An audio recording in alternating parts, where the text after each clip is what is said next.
Welcome to the Authority File, the academic library podcast from Choice. Brought to you this week by ACRL and Choice. I'm Bill Mickey, the host of the podcast and the editorial director here at Choice. And this week I'm joined by Robert Dugan, the Dean of Libraries at the University of West Florida. Robert, who also goes by Dugan, and I will be talking about his recent book, Financial Management in Academic Libraries, Data-Driven Planning and Budgeting, which he co-authored along with Peter Hernan, Professor Emeritus at Simmons College, and which is published by ACRL. The book is a terrific introduction and overview of financial management specific to academic libraries. Dugan and Peter cover budget planning, different kinds of budgets, reports, and financial leadership, among many other topics. In this second episode of our four-part series, Dugan and I talk about academic library budgets and why the budget is actually a political document. Dugan, you mentioned that the budget is essentially a political document. I'm wondering if you could talk a little bit more about that in terms of what makes a budget political. Well, I mean, part of the explanation of that is that budgets express the library's management's decisions about the priorities for the delivery of services and programs. Since we don't have unlimited resources, we have to prioritize what we're going to do. So the budget is a way of stating this is what we're going to do this year, that type of thing. The second is that it then becomes a commitment by the library to the funding folks, to centralized budget in our case in the university, that this is what we're going to do. So we're saying, you give us the funding that we requested for this, and we are going to do that. Mm-hmm. So it basically comes down to the library promises to be a good steward of the institutional assets that we receive through budget allocation, and then of course through maintenance of the other parts of the infrastructure, the building and staff and that type of thing. So it's a political document in terms of that. We are saying we are going to do this, and you can hold our feet to the fire in terms of what we're saying we're going to do. Okay, so then it's really. That makes sense. I mean, it's not necessarily because it's a library that the idea that a budget in a library context is a political document. It really could be considered a political document almost, I guess, in any other, commercial sense, in any other kind of organization or company, I suppose, in terms of. Well, yeah, but it's just that you want to make sure that you keep your promises. Right. So in some cases, that's what the library should be proudest of in terms of things, is that we've promised we're doing that. We're going to do this. We have done it, and look how good it works. You know. Mm-hmm. That's true. All right. So this next question might relate to that. But in the third chapter, you mentioned that. Quote, many managers view budgets as a tool of constraint. However, as managers gain experience, they may see budgets as spending plans to financially execute the strategic plan. Can you talk about this a bit? When did this transition happen for you? Well, yeah, when I first started getting into this, I have to admit I've been in libraries now for 44 years. So I've been working with budgets almost since day one. Mm-hmm. But when you first start working with them, the first thing you go is that this thing is just not enough. There are not enough funds here to provide everything we're supposed to provide. And you just look at you're going, what is this thing? So what you do is you start seeing it as more of a constraint than you do anything else. Well, as you get more experience with it, you start to see the connection between the budget and the strategic plan. So about 30 years ago or so, I stopped looking at the bottom line and I stopped fretting about it. Yeah. And what I started doing was to work with the parts of the budget that I can influence. Not everything in your budget is something you can actually control. So, for example, salaries and fringe benefits, I can't do anything with those. Those are set by central budgeting. However, one of the things I can do is to make sure that our collection development funds are spent as effectively as possible. So, you can look at that and just go, well, wait a minute, let's not look at that we only have $1 million for resources as a constraint. Look at this and go, what can we do for $1 million? Mm-hmm. And how do we approach this thing? Another thing that we look at is that for a computer workstation, for example, if we cannot fix a computer workstation in 15 minutes, we replace the workstation. Well, so what you look at then is that rather than fretting about the workstation, what you make sure you do is have a spare pool of parts that you can then put in there. So even though I don't have a whole lot of money for technology, mm-hmm. I make sure that I can fix something from that if something goes wrong. So instead of looking and go, I can't have 300 computers, but I can have 250 working ones. Yeah. That's where you lose the constraint. Right. Excellent. Okay. And then on the chapter on budgets, you run through a variety of budget types. You've got lump sum, line item, formula, program, and so on. I think our listeners might be familiar with the lump sum and the line item budgets, where funds are allocated without general direction, in the example of a lump sum, or according to predetermined categories, like a line item budget. Can you talk a little bit about formula and performance budgets, and which states, to your knowledge, apply performance budgets to the universities?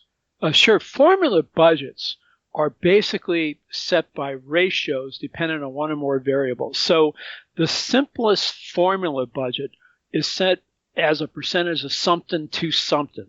So, for example, the percentage of students on a branch campus as a ratio of all students. Mm. So we look at that as a formula budget of how we look at the academic programs that are going on our branch, or in the way I look at it from the library perspective is how we look at the collection over there, based upon how we split the collection when you're sharing collections between two sites. That comes down to that. There can also be a multiplicity of somethings, which I know is not real technical, but the multiplicity of something can be, we can look at a formula that includes circulation, number of students, number of faculty, that type of thing, and that becomes a formula. Performance budgets are much more difficult. In this case, the organization, the library or the institution, is partially or fully funded based upon what they did, not what they plan to do. Mm-hmm. These budgets are based upon achievement or the lack thereof, rather than being strategically planned. So as when we were putting this book together, there are about 30 states that apply performance funding for higher education, and there are other states that are considering doing that. Florida was not on the cutting edge of this. It was more towards Illinois, Wisconsin, Texas, which were older in terms of this, but we've fully embraced it in the state of Florida. But what happens with this is that in performance funding, it's not based upon enrollment, and it's not based upon prior year funding levels. It's directly tied to institutional performance. So in the state of Florida, those metrics include things like student retention, degree completion, and job placement. So, we're having to, in some cases, we're having to deal with performance from 2 years ago in which to look at what we're going to be getting for budget. And of course, we are funded through the institution. So if the institution gets a cut because they didn't perform well, the library is going to end up also getting the cut. Library managers at every level need to understand budgets, how to plan a budget and implement it, report on it, and how to run a budget audit. Library managers also need to harness metrics in order to tell their library story and to advocate for financial support within their institutions. Sometimes letting the numbers tell the story is the best approach, and Robert E. Dugan and Peter Hernan's Financial Management in Academic Libraries provides library managers with tools for finding the best stories and the numbers to back them up. For 15% off the cover price, visit the ALA store. That's store.ala.org and use the promo code ACRL15FM.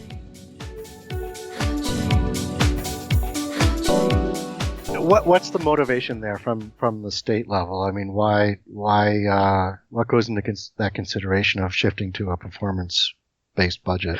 Most of the time, it's started by the legislature, and then it's picked up by the state level agency that's responsible for the overall governance of the university system or the college system, or if they're both combined. In the state of Florida, the university system and the college system are separated.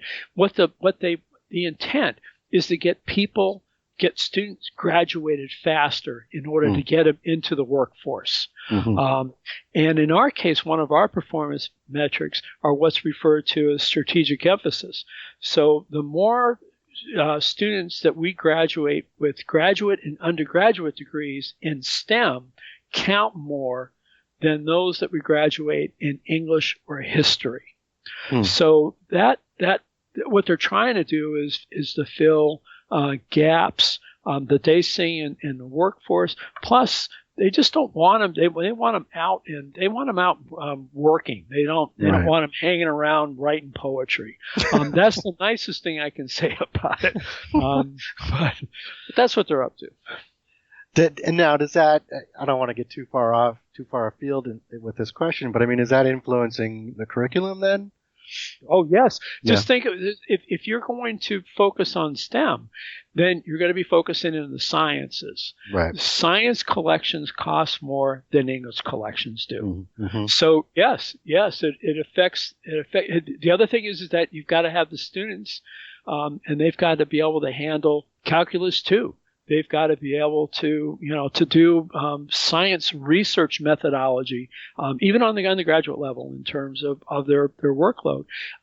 It's far different in terms of how the curriculum is designed in terms of meeting those particular strategic needs. And from the library, if using the old phrase, it trickles down to the library because our collections have to align with the curriculum. Mm-hmm. Okay. So I do want to continue along the lines of the performance budget, and especially with respect to how this fits in with the the financial management cycle. And you kind of touched on this already a little bit, but I mean, what is a library to do if at least part of their funding is contingent on performance? At either the institutional or state level? I mean, what happens if a library doesn't meet expectations in a previous fiscal year, or there's some sort of change in needs midstream during a current fiscal year? How does that all kind of line up as you work through that? Well, that's one of the reasons why financial management is so important in a library, is because you've got to be nimble and you've got to be flexible and you've got to be able to stop on a dime and turn around and go in a different direction. The issue when you come down to program performance funding is that you may not know what your allocation is until after, or you won't know until after the organization has reported on its performance, and then they determine how much money you're going to get based upon that. Mm-hmm. So what happens at that point is that the implementations part of the cycle, of the fiscal management cycle, is the easiest once you know what your budget is. Right. But your budget may not be allocated based upon your identified needs. It's based upon your past performance. So what happens is that it's difficult to improve if you're being penalized for not meeting your goals. Mm. So what happens is instead of going, well, this we're not doing this as well as we should put more money to it. What we have to, we may not be able to do that. We may look at this and go, we have to put more money into those things that are successful so that we keep up with that success. Right. So what happens is that it increases the gap between doing well and not doing well. And it gets down, the rich get richer. And what that in a library performance cycle looks like is that those departments that are strategically based and are pumping out the graduates the way they're supposed to will need to get more funding in order to maintain that than, unfortunately, our poets. Mm-hmm. Okay. Have you found, are there ways to sort of, I don't know, tricks, I guess, or hints to work within that kind of structure to kind of make it work the way you would rather like it to, or? Well, the thing to make sure you do is to look at what the metrics are, and then make sure that the library is aligned to do that. So one of the ways we look at that, we're measured on retention from fall to fall. Well, you don't want the library being cited as one of the reasons why students don't come back. Yeah. So you provide the best possible services you can with the funds that you have. Right. You make sure that the collection reflects the needs of the faculty, so that they've got everything that the students need. So it's a matter of making sure that you're aware of the external environment with performance funding, what they want us to do and what they don't want us to do, and then making sure that you're aligned to that. And it's not difficult. It's a matter of you've got to pay close attention to it. Mm-hmm. And sometimes we're so involved in just making sure the library opens and closes that we lose sight of what's going on at the state level. You've got to be aware of what's happening up there.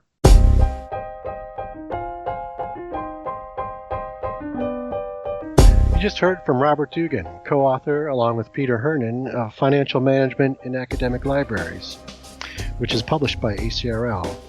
This concludes episode 2 of our 4-part series, and this episode was brought to you by ACRL and Choice.